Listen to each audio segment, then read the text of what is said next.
Hello viewers, welcome to Josna vlogs. ఇవాల్టి recipe కాజు కత్లీ. మనం షాప్స్లో తెచ్చుకుంటే చాలా కాస్ట్, 1000 రూపాయల దాకా అవుతుంది కదండి కిలో వచ్చేసి. ఇంట్లో చేసుకుంటే కనుక మనకి 500 లోపే అయిపోతుంది. సో రెసిపీ అయితే చాలా ఈజీగా చేసేసుకోవచ్చు. ఇంకెందుకు ఆలస్యం, లెట్స్ స్టార్ట్ కాజు కత్లీ.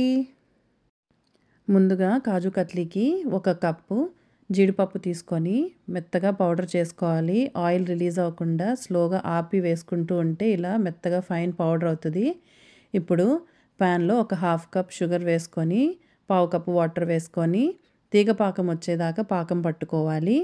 ఇలా కలుపుతూ ఉండగా ఇప్పుడే నేను 1/2 టీ స్పూన్ యాలకుల పొడి వేసుకోవాలి. చూసారు కదా, ఇలా తీగపాకం రావాలి. ఇలా తీగపాకం వచ్చాక స్టవ్ కట్టేసి మనం పొడి పట్టుకొని ఉంచుకున్నటువంటి కాజు పేస్ట్ వేసేసి ఎటువంటి ముద్దలు లేకుండా ఇలా ఫైన్గా కలిపేసుకోవాలి. ఇలా కలుపుకున్న తర్వాత 1 టేబుల్ స్పూన్ లేదా 2 టేబుల్ స్పూన్స్ నెయ్యి కూడా వేసుకొని బాగా కలుపుకొని స్టవ్ ఆన్ చేసుకొని లో ఫ్లేమ్లో పెట్టుకోవాలి. ఇలా కలుపుతూ ఉండగా చూసారు కదా, ఇలా ఉండకట్టాలండి మనం చేసుకున్న పిండి. అయిపోయిన తర్వాత స్టవ్ ఆఫ్ చేసేసి పైన చూపిస్తున్న విధంగా చపాతీని ఒత్తుకున్నట్టుగా ఒత్తుకోవాలి. 1/2 ఇంచ్ మందం ఉంటే బాగుంటుంది. మీకు ఎంత మందం కావాలంటే అంత మందంలో చేసుకోవచ్చు.